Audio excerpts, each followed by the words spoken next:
y me propongo fundar un partido de sueños. Imaginemos con el pensamiento un país distinto. Talleres donde reparar alas de colibríes. Alas de colibrí.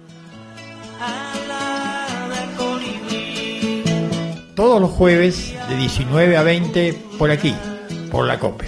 Alas de colibrí para la cruz.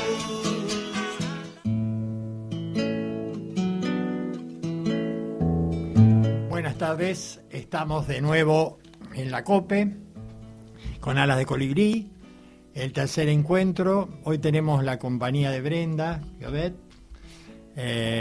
y bueno, este tercer programa tiene una relación con los encuentros. Nosotros le llamamos encuentros, porque el sustento del programa es el diálogo, es el encontrarnos, el poder dialogar entre nosotros, con los oyentes, con esa comunidad que se pueda ir formando. En el primer programa abordamos la potencia de la alegría a partir de un texto de Deleuze, y la potencia de la alegría la relacionamos profundamente en el reportaje que hicimos a Alex Roy, porque son tiempos, me parece a mí,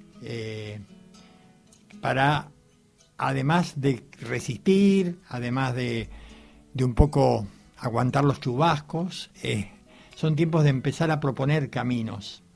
Entonces, porque esa es la potencia de la alegría, la potencia del deseo. Si no hay deseo de algo distinto, no nos podemos quedar en la mera resistencia, porque eso en algún momento termina por horadar el espíritu, ¿no? Es una realidad. En el segundo encuentro tuvimos la oportunidad de hablar con Diego Stulbar,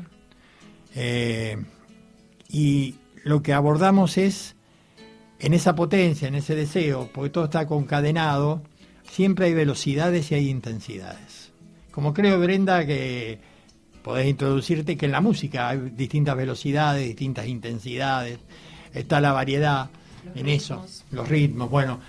Y Diego tenía una visión muy fuerte. Estoy haciendo el resumen para aquellos que no escucharon los dos primeros programas y de paso introducirnos al diálogo con Brenda. Y él decía que este gobierno era un gobierno absolutamente veloz. Todo lo que hacía tenía una velocidad inusitada, una velocidad asociada a otras realidades, a la crueldad, a todo lo que viene aparejado con eso. Pero todos los días te encontrabas con una cosa realizada nueva sin posibilidad de reacción. Y siempre la potencia del deseo está en la unión y en la conjunción de nuestros cuerpos, de la unión de los cuerpos, la unión de lo común. Quizá una obsesión mía, tanto en mi militancia social como en mis talleres, como es la construcción del cuerpo con un común, que es el desafío que me parece que tenemos y que no lo logramos hacer. Y él decía que la velocidad de las redes digitales, que es el ámbito donde Milei se mueve muy bien y donde trabajó muchísimo su campaña, contractaba con la lentitud de los cuerpos, o sea, los cuerpos para juntarse, para organizarse, para construir ese común, para fusionarse, lleva su tiempo porque entran a jugar un tema fuerte que son las emociones, los afectos, los preconceptos que tenemos del otro. O sea, podemos decir, vamos a organizar una marcha todos juntos contra Milei, y ahí empiezan, sí, con este no sé si voy, con este no quiero. De hecho, podemos hablar de eso hoy. Y este tercer encuentro era llamar a alguien que en el ámbito de la cultura, cultura que es un término que muchas veces se lo relaciona más con su visión de cultura antropológica, y se dice la forma de vestir de un pueblo, la forma de hablar de un pueblo, ese concepto general de cultura. Yo siempre trato de resumir que cultura tiene como tres dimensiones en esa riqueza, ¿no? Es el espíritu de ese pueblo, pero el espíritu se manifiesta en las ciencias, que tienen que ver con la cultura, en el arte, en la filosofía, y en una palabrita que las unifica a todas, que es el amor. O sea, una palabra que no la vamos a banalizar, pero bueno, esa es la idea. Y bueno, mi primera pregunta, Brenda, que pensé para hacerte es, León Rosíncher, que es un filósofo argentino, León Rosíncher padre, porque está el hijo Rosíncher, que no es de recomendar, que fue el filósofo privado de Macri, así que con esa idea. Bueno, uno no todo elige el camino de los hijos, ¿no?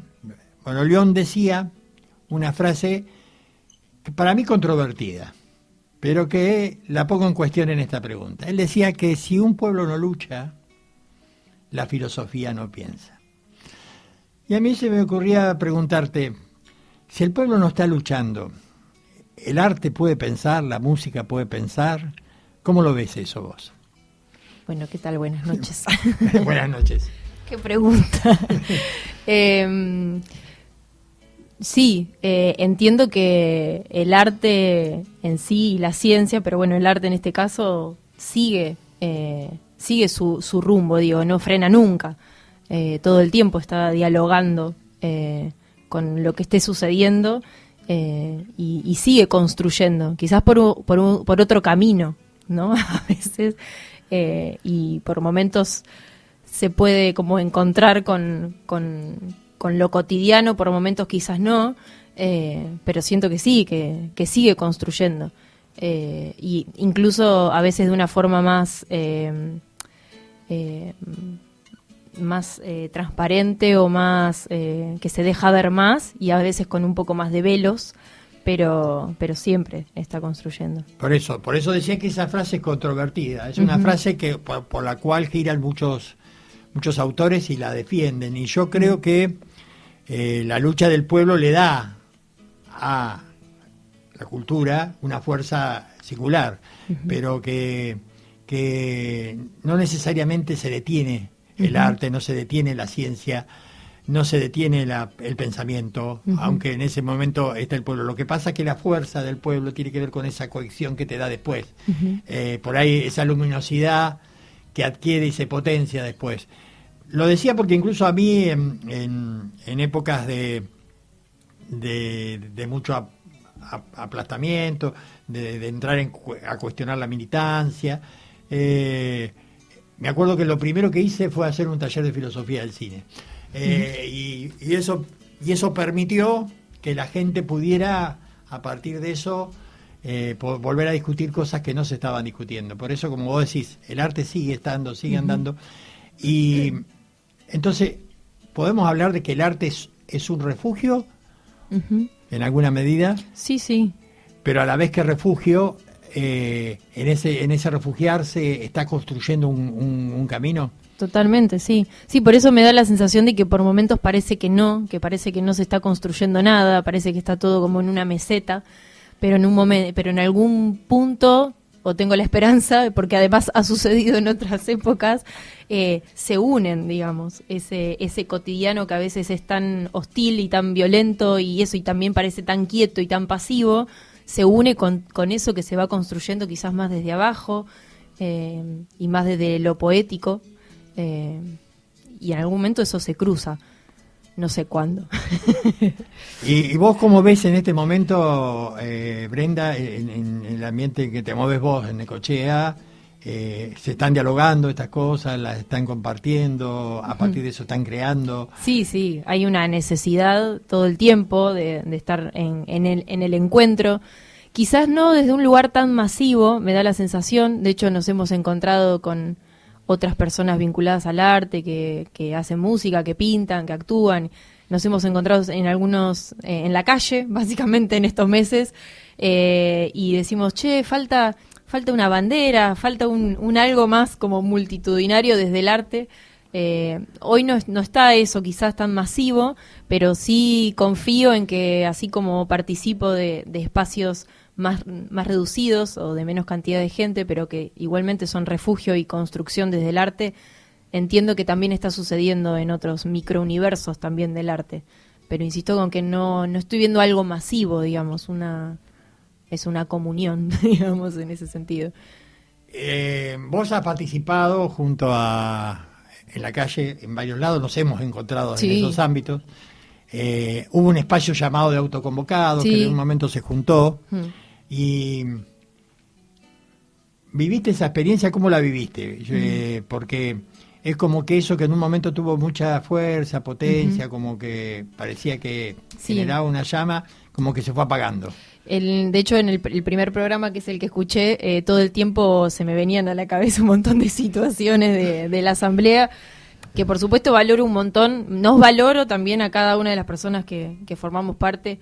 La verdad, desconozco si sigue sucediendo eso, pero bueno, hubo una intensidad, como decís vos, durante enero, febrero, de todos los miércoles o todos los domingos, de estar ahí en la calle, de convocar, de mirar a la cara a las personas, de mirarnos y escucharnos entre nosotros y entre nosotras, y me daba la sensación, lo pienso ahora a la distancia, que en el momento queríamos el no poder creer, el estar como apabullados por la situación y querer que eso cambie radicalmente rápido, ¿no? Como un tiempo también veloz, como así como sentimos que nos volvimos para atrás o retrocedimos en un montón de cuestiones, también sentíamos que rápidamente quizás íbamos a poder volver a revertir la situación, y lo que voy entendiendo creo que con el tiempo y que puedo compartir también con otras personas es que se necesita tiempo también para revertir, porque no es tan sencillo,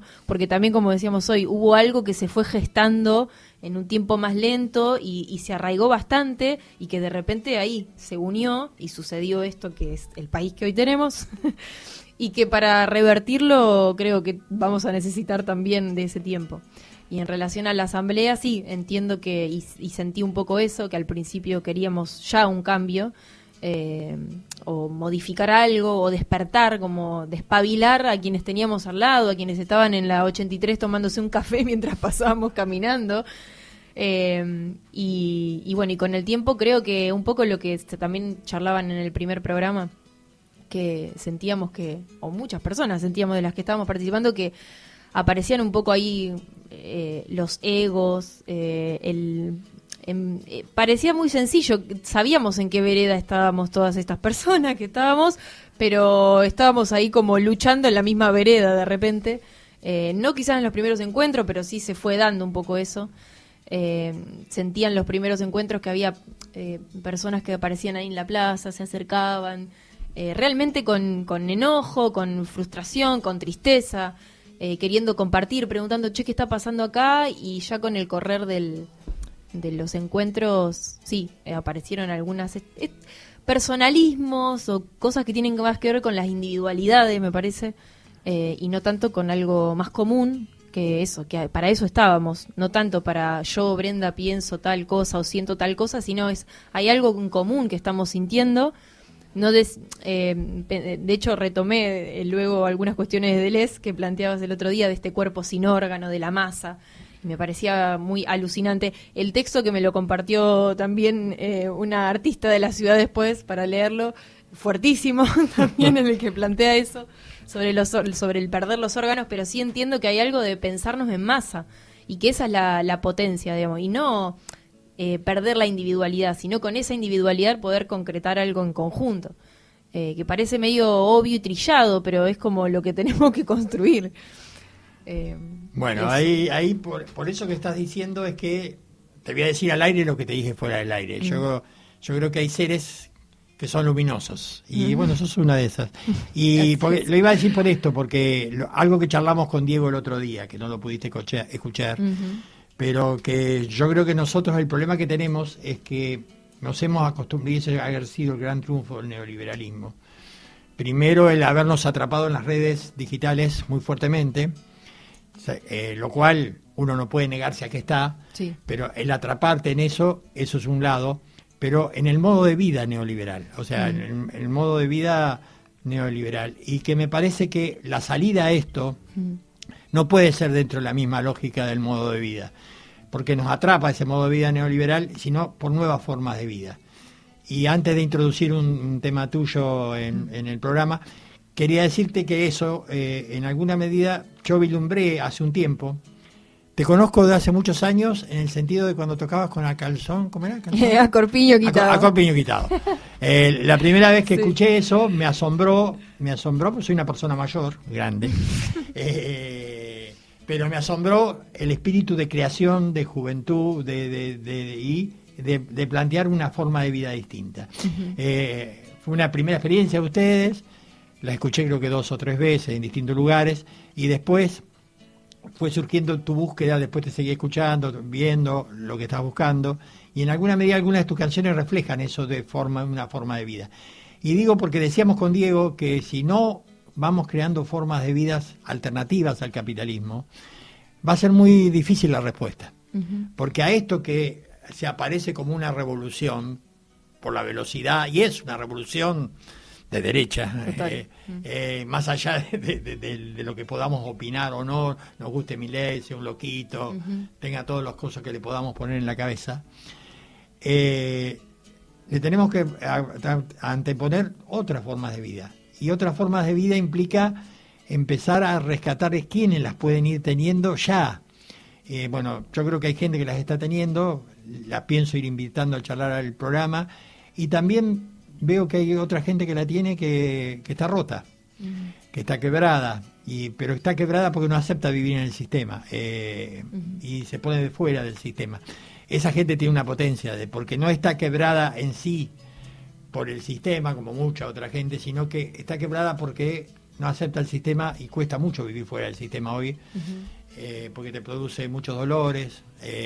Hay un libro que yo siempre recomiendo leer de un filósofo catalán que se llama Hijos de la Noche, de López Petit, que es un libro donde él cuenta, es una persona que a partir de eso, de no aceptar el modo de vida del capital, y tiene unos dolores de cabeza intensos que le producen un insomnio constante. Y él relata a través de todo ese libro su estar al margen, lo que le significa, a pesar de seguir pensando, ser catedrático, todo lo que sea.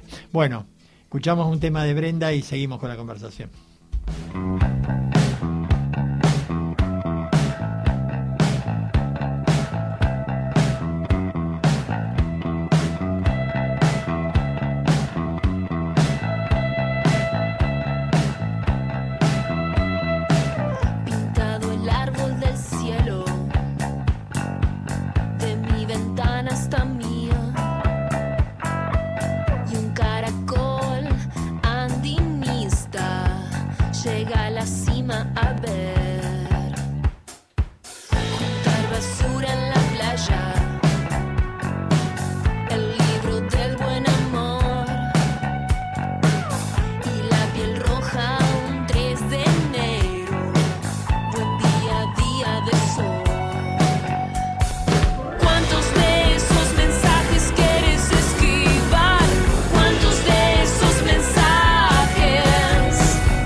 Imaginemos con el pensamiento un país distinto. Alas de colibrí. Bueno, Valentín nos puso un tema de Brenda. ¿Qué tema, Brenda, era? La brújula moral. Bueno. Del primer EP. Primero y único hasta el momento. Bueno, Brenda, mi otra pregunta era para charlar porque, bueno, uno trata de aprender de los otros, ¿no? Otra de las cosas que me decías recién que habías escuchado un programa de Dolina, yo también lo vi. No sé si en ese programa o en otro, alguien decía que todo ese tema de las generaciones, que las generaciones te llevan a una cosa, a mí nunca me gustó, es un tema muy de lo que planteaba un filósofo español que vino a la Argentina, de que las generaciones tenían una manera de pensar igual y similar. Yo creo que las generaciones tienen, como todo, la diversidad y la multiplicidad de lo que es la vida. Por lo tanto, en esas generaciones no podés a todo el mundo decir, bueno, esta generación va por este lado. Porque viste que ahora se dice en general, los grupos juveniles de acá, del tramo de 15 a 35 años, están con Milei, están en una postura individualista, no le interesa lo colectivo, no le interesa juntarse con otros. ¿Están así en el rango de jóvenes que te juntás vos? O sea, ¿encontrás eso? ¿Encontrás individualismo? ¿Encontrás esas realidades muy fuertes? Sí, todo eso encuentro. De hecho, bueno, puedo hablar del universo en el que me muevo, digamos, en lo personal, y también como profe en el aula, también hasta el año pasado estuve trabajando con adolescentes también, así que también puedo ver como un poco esos dos rangos. Estoy un poco lejos en edad de adolescentes, pero bueno, forman parte también de mi cotidiano un poco. Y sí, veo una multiplicidad también en general, todo aquel o toda aquella que esté vinculado al arte, a la sensibilidad y que esté con eso con más a flor de piel, entiendo que por lo menos desde lo discursivo hay un camino diferente por construir. Después, bueno, está la parte de la práctica, ¿no? Creo que sabemos por a dónde ir, pero hay que ponerlo en práctica. Entonces, en algunos espacios sigo viendo que desde lo discursivo esto está todo muy planteado y sabemos para dónde ir, pero en la práctica todavía nos cuesta un poco olvidarnos esto de una o de uno, y pensar más de una forma colectiva. Y eso, pienso que entendemos también cada vez más que es desde lo colectivo, cualquier cosa. No sé, en el caso del arte, particularmente hemos venido conversando con grupalidades vinculadas al arte también, que es súper importante. O sea, si bien lo autogestivo nos había llevado a un lugar de hay que aprender a hacer todo una. Yo tengo que aprender a tocar el instrumento, yo tengo que aprender a gestionar una fecha, con la palabra esa, gestionar, que también un poco me hace un poco de ruido a veces. A grabarme. Claro, exacto, sí. A subirlo a las redes. No, y aparte la palabra gestionar, que entiendo que también está relacionado al ámbito más empresarial también, por eso un poco lo pongo como entre comillas. Hacerte el flyer, hacer la publicidad, todo, que está buenísimo aprender todo eso, pero en un punto estás vos en tu individualidad haciendo todo a la vez, por lo general algo se te va a chispotear y a su vez se pierde el diálogo, el encuentro, ¿no? Entonces, por ejemplo, el año pasado estuvimos todo el año encontrándonos acá en Necochea, por lo menos, con personas vinculadas al arte, a la actuación, a la música, a la danza, y podíamos conversar y poner sobre la mesa, bueno, de acá en adelante realmente sabemos que es de forma colectiva, entonces si armamos una fecha, convocamos a más personas. ¿Será menos dinero? ¿Será más complejo? Por esto que decías al comienzo del programa, el reunirnos. Son otros tiempos, otros ritmos, pero sabemos que quizás ese es el camino más potable hoy. Y después, en el ámbito más de la adolescencia, con el que también hasta el año pasado, justo el año pasado, un año complejo para tener contacto con la adolescencia, pero muy interesante, también hay una multiplicidad sí, están mucho en contacto con las redes, y eso obviamente nos invita más al individualismo, a mirarnos todo el tiempo el ombligo, y no tanto alrededor, Pero bueno, también hay cositas de parte humanas que siguen existiendo y creo que hay que ir por ese lado, por esas lucecitas, esas perlitas, esos tesoros que siguen estando ahí, no es que son... También escucho a veces barbaridades hablar sobre los adolescentes, ¿no? Como son todos medio robot, que no hacen nada o que están todo el tiempo con el celular. Sí, o sea, en algún punto están todo el tiempo con el celular, pero también hay instituciones y espacios que todavía son de resistencia. De hecho, hoy la escuela me parece un lugar de resistencia. Ah, qué interesante. Sí, con todo con todas las incoherencias que hay, con todas las cosas por resolver que hay, con el poco presupuesto que hoy tenemos, etcétera, etcétera. Para mí hoy sigue siendo casi hasta contracultural, digamos, por lo que por las dinámicas que tenemos adentro de una institución escolar. Así que eso siento un poco. Y estamos ya cerrando la primera parte, pasamos a la tanda, pero quería resaltar eso que estabas diciendo, Brenda, me retroalimentás.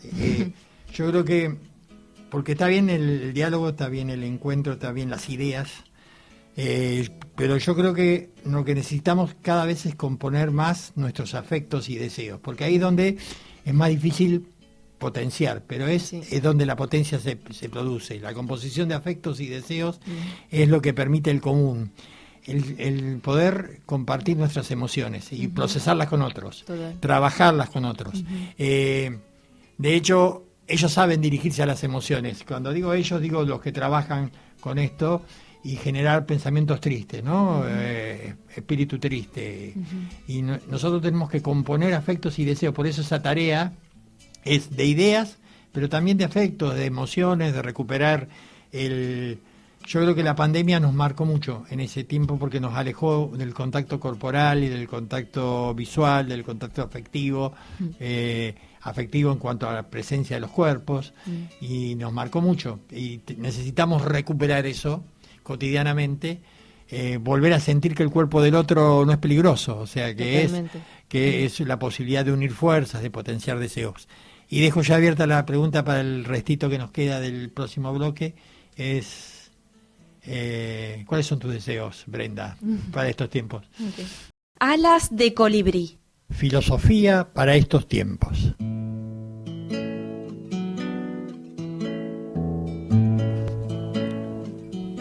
Bueno, Brenda, queda abierta la pregunta de cuáles son tus deseos hoy en este momento y después, si querés, te invitamos a que lo acompañes con un tema tuyo. Dale. Bueno, no hice lista de deseos todavía y recién estábamos charlando de otra cosa, pero bueno, un poco pensando en estos programas también que tanto el de hoy como el primero me hicieron pensar un montón y eso me encanta, así que gracias también por pensar en este espacio de construcción diferente. Pienso que, bueno, un deseo que es colectivo, no voy a pensar en un deseo personal después de todo lo que hablamos. Un deseo colectivo es eso, es construir realmente de forma colectiva y esta palabra que nombraste al principio, que es el amor, es como épocas de abrazarla en su completud y volver a pensarla, que parece que está trillada y recontra usada por todos lados y recontra nombrada, pero hay que volver porque en realidad siempre volvemos. Los grandes temas de la literatura, del arte, siempre son los temas universales y dentro de esos temas está el amor, la muerte, la vida, pero siempre está el amor, así que hay que volver a pensar en eso. Y el amor, verlo, ¿sabés?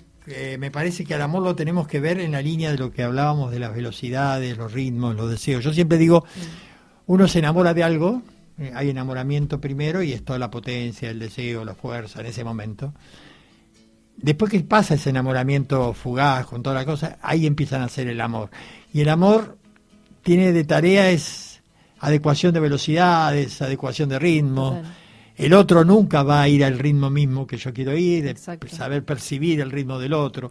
Sí, la escucha me parece, ¿no? Para eso es fundamental, percibir que el otro, a veces creces distinto al otro, a veces tenés momentos, y para eso tenemos que aprender a percibir los afectos, las emociones, decíamos recién fuera de aire, del otro. Y el amor me parece que es unificante. Y se lo ha analizado de dos maneras. Primero romantizándolo, o sea, el amor romántico es una cosa que ha llevado a mucho daño y a toda la violencia que a veces vemos en las propias parejas, en la violencia. Y se lo ha banalizado también en el sentido de ponerlo como algo muy en el aire, muy abstracto, muy una cosa a alcanzar. La idea de amor bella de Platón, que si hablamos de filosofía es todo lo contrario a lo que fueron las filosofías materialistas, ¿no? El idealismo filosófico tuvo ese gran problema para la filosofía, ¿sí? Todo en el mundo de las ideas, abstractos, y el amor tiene esa realidad de lo concreto, también de padecer junto al otro. O sea, el amor te permite padecer junto al otro, porque no siempre la vida te lleva por caminos de fulgor, de lucidez, de brillantez. Y bueno, y en este momento es muy importante el espacio del amor, especialmente por todos aquellos que en la medida que vamos caminando lentamente, vos decías que hay que darnos tiempo, charlábamos fuera de aire, para que se vaya construyendo esta unión de cuerpos, pero a la vez que nos damos ese tiempo hay muchos que están quedando al borde del camino. Total. Y repensar la palabra amor es decir, no tienen por qué quedarse al borde del camino, ¿no? Y eso es un poco la intención, que los que están al borde también puedan venir, también a este programa expresar que quieren volver al camino, ¿no? Que quieren volver a estar en el camino de algo común, de algo construido, ¿no? A mí lo que me produce más dolor es eso, ver el rostro de la gente en la calle. O sea, es una Maquiavelo, que para mí tiene tanta mala prensa Maquiavelo, ¿no? Pero para mí el filósofo político fundamental, decía que él tenía una tarea cotidiana, que era a la mañana temprano salir a recorrer su aldea italiana y juntarse a charlar con los herreros, con los artesanos, juntarse con ellos, descubrir lo que el pueblo iba sintiendo y viviendo.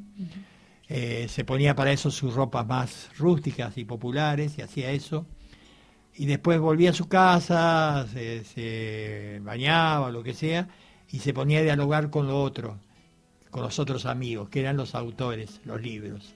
Dice, pero sin haber percibido la realidad, sin haber estado en contacto con la realidad, no tenía sentido juntarme con el libro. Porque el libro lo que me iba a servir es para darme fuerza para entender esa realidad y a la misma manera dialogar con este autor de lo que yo había percibido en esa realidad, ¿no? Porque uno cuando lee, que lo último que te iba a preguntar, que te debe pasar cuando escuchas a un músico que te gusta, uno cuando lee entra en diálogo con ese autor, y porque uno va interpretando lo que dice. A veces quizás si te juntaras con ese autor después dirías, mira, yo no pensé que iba a decir eso, claro, pero en realidad vos te produjo eso. O sea, vos quizás nunca cuando empezaste a tocar pensaste que por ahí iba a verte una persona y que desde esa vez iba a quedar, ¿dónde está Brenda? Nunca lo imaginaste así, pero así se crean los contactos y el saberlo, pero primero hay que estar en contacto con la realidad. O sea, por eso no se puede filosofar, eso me preguntabas a vos, el concepto de filosofía, no se puede filosofar sin la realidad. Total. Primero. O sea, esa imagen del filósofo distraído que va caminando y se tropieza y se mete en un pozo, no es así. No es así. O no debería ser así. Bueno, si querés te invitamos a escuchar Dale. un tema que quieras tocar. Dale.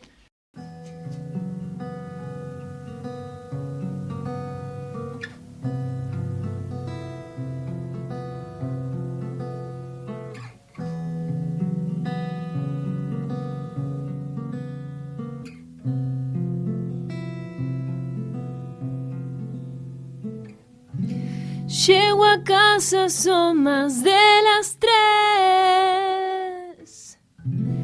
Hago memoria, ya son más de 3. Huele y percibo por última vez las ganas de decir, mirar hacia el sol. Es una estrella que viaja durante tiempos de luz. Es una sola cercana, es una sola, mi amor. Un paseo en el tiempo abrazador, huesos helados, laberintos de pasión. En cada ave la creíamos ver, y en cada piedra leyendas para hoy. Llego a casa, son más de las 3. Hago memoria, ya son más de 3. Huele y percibo por última vez. Mirar hacia el sol es una estrella que viaja durante tiempos de luz. Es una sola, cercana, es una sola, mi amor.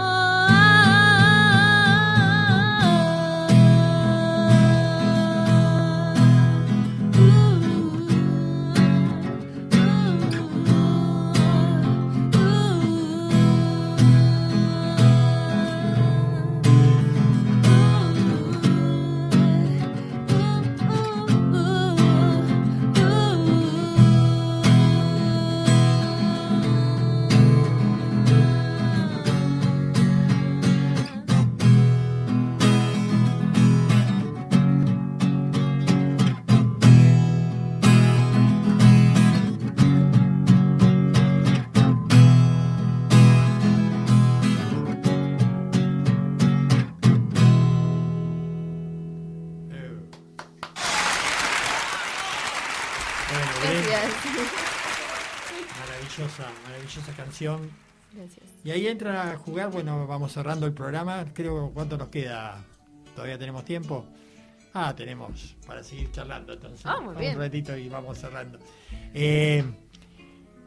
Estas emociones que plantea la música es tan importante, o sea, yo lo pensaba de la siguiente manera, o sea, el financiamiento de la cultura que se viene a nivel nacional y cuando se desfinancia el Instituto del Cine, el Fondo Nacional de las Artes, no sé el Instituto de la Música cómo estará, pero debe ir Con cositas en también. la misma perspectiva, el Instituto del Teatro, visto de una lógica comercial solamente, o sea, de cuánto aportan en dinero, cuánto aportan.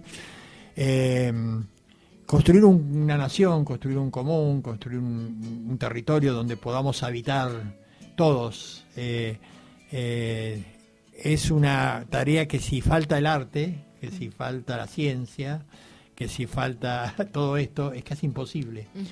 Y eso no tiene valor, o sea, no tiene valor, no tiene precio. Total. No tiene precio dentro de la moneda del capital. Y yo creo que ahí viene, quizás ya te hago otra pregunta en el medio de esto, ¿no? Porque el problema son los flujos en este tema, ¿no? Vivimos en un sistema de flujos. El capitalismo nos ha llevado a vivir un sistema de flujos de velocidades muy fuertes, muy intensas. La era digital que rompe con lo analógico, la poca comunicación, el poco espacio para el tiempo y lo que sea. Pero también se pueden construir otros tipos de flujos. Flujos que obstruyan la circulación del Deleuze tiene un tema ahí que habla son acciones maquínicas, o sea, así como hay máquinas de opresión, máquinas de agresión y máquinas de guerra, podés tener máquinas de obstrucción y a la vez que construyan la posibilidad de que fluyan los deseos, que fluyan la potencia. Vos sentís, por ejemplo, cuando haces música, cuando te encontrás con otro, con Marí, por ejemplo, cuando tocan juntos, con otro, se me ocurren con mucha gente, que para ese contacto, para ese unirse, es necesario que circule un flujo entre ustedes, algo que potencie hay una energía, hay una potencia, una energía, ¿no? Sí, hay una parte humana que tiene que coincidir, que tiene que hacer chispitas de amor. Sí, totalmente. Sí, también, bueno, hay hay distintas formas en el caso del arte y de la música de compartir, digamos. También hay personas que comparten y desde un lugar más, desde lo laboral, que no es que no se puede hacer música o no se puede crear si no te llevas bien o si no hay un cariño entre las personas. Se puede, claramente. Pero bueno, después hay algo de la sinceridad y de lo y de lo bonito que se siente mientras se está haciendo, y también cuando se está comunicando eso, que se logra justamente por un coincidir, por un compartir sincero, sin especulaciones, sin esa crueldad, sin sobrepasar los ritmos del otro y de la otra, y se, por lo menos, no sé si tendrá que ver con el signo zodiacal, que también, no. Pero hay algo de, particularmente lo necesito así, de esa forma. Necesito el cariño, necesito el respeto. Sí. Sí, además, lo que uno está viendo, y ahí estuve pensando algunas cosas, a veces no me entiendo ni la propia letra. Siempre me ha pasado, tengo media letra de médico. ¿Hay un farmacéutico por acá que pueda pasar a leer? Pero estaba pensando en cómo lidiás cuando salís, por ejemplo, a hacer música en los bares, en los ámbitos donde se junta la gente. ¿Cómo lidian con esta lógica del consumo? Uh-huh. O sea, sí. Porque eso es lo que me pasaba a mí con los talleres cuando lo daba en café, en bares también. ¿Cómo lidiás con ese marco del consumo? Porque lo que el otro día analizábamos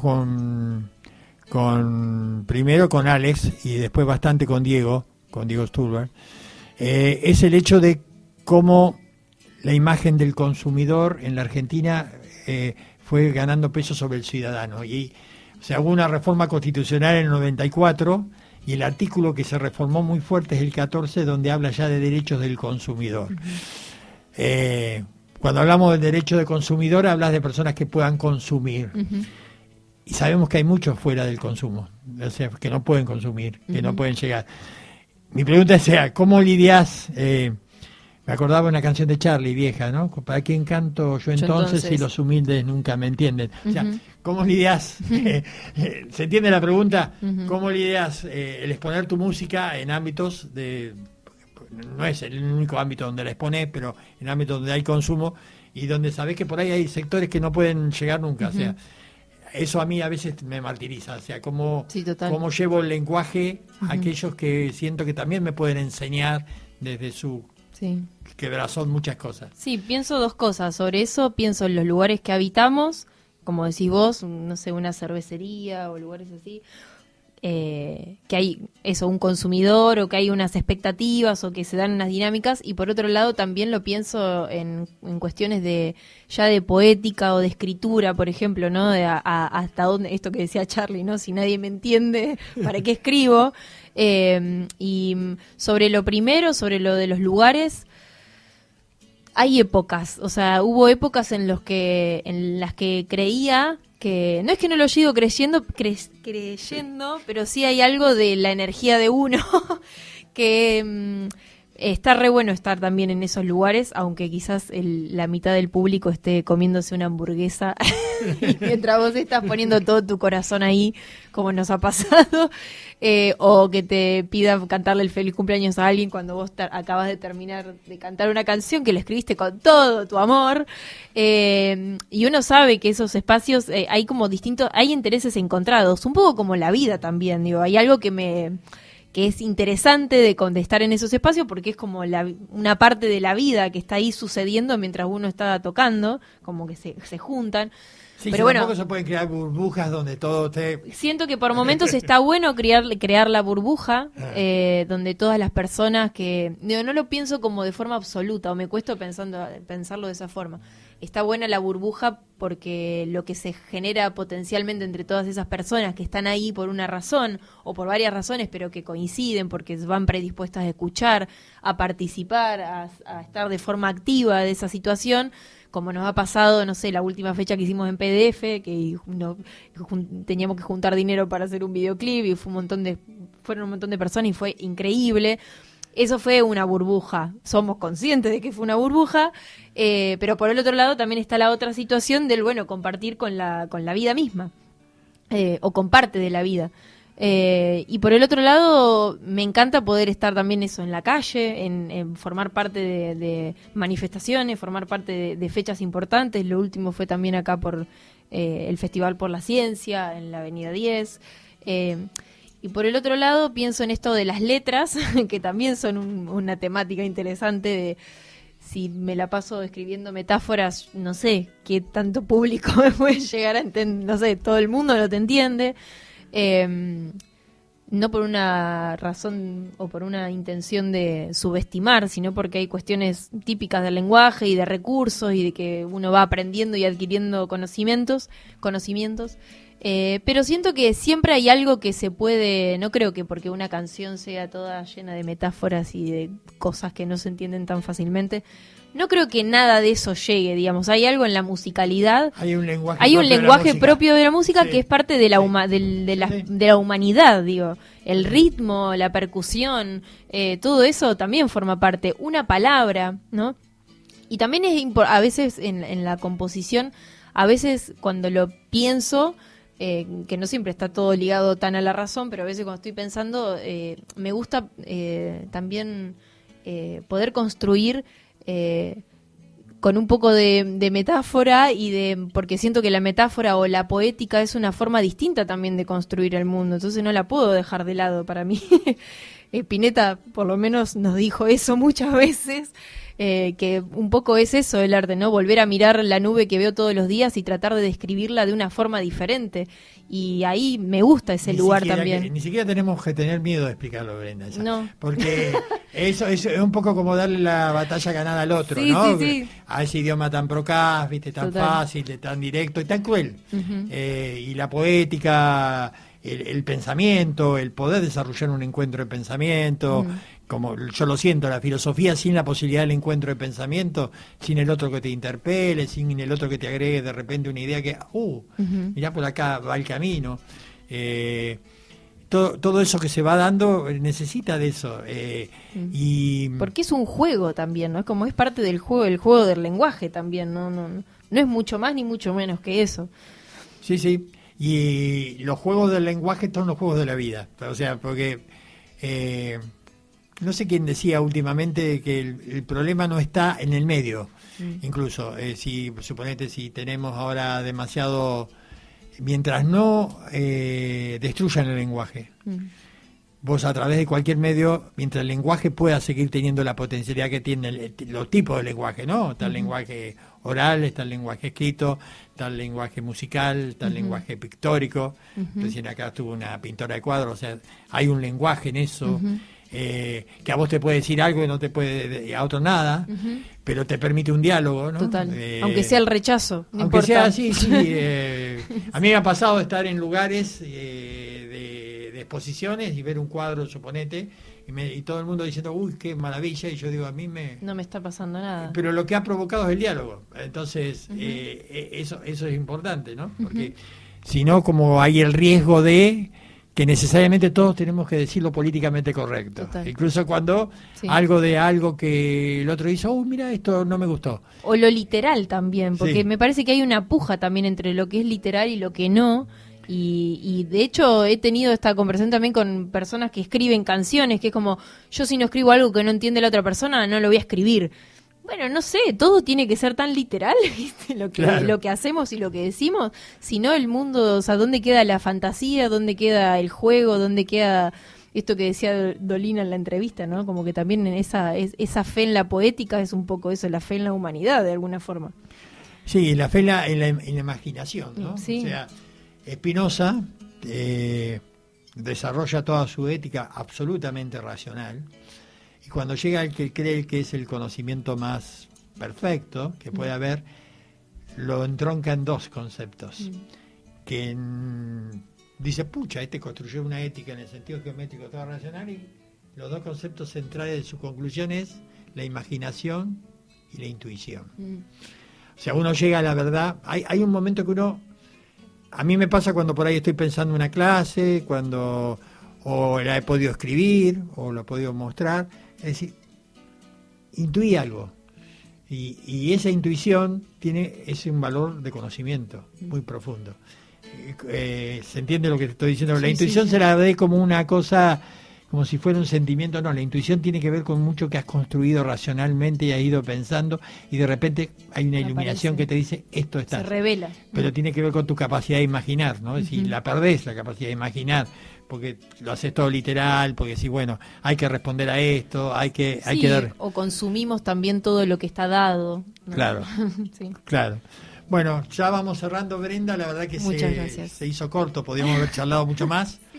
Y elegí un tema, un poco como titulé el programa, La cultura es la sonrisa, de León, porque en alguna medida es un tema que ayuda a levantar fuerza y a convocar a todos para el 23, que desde las 10 de la mañana, creo, en el Instituto 31 van a ir juntándose profesores, docentes, alumnos, todo el ámbito para acompañar lo que es la marcha nacional docente y universitaria para defender la universidad pública y la escuela pública. Me parece que es una fecha, el martes 23, que tiene que ver con esto, tiene que defender con nuestra cultura, que sin ciencias, sin universidades, sin, ya dijimos, sin arte, sin filosofía y sin amor no lo vamos a poder lograr. Y es una manera sería luminosa de responder a la crueldad, ¿no? A tanta crueldad que nos está gobernando.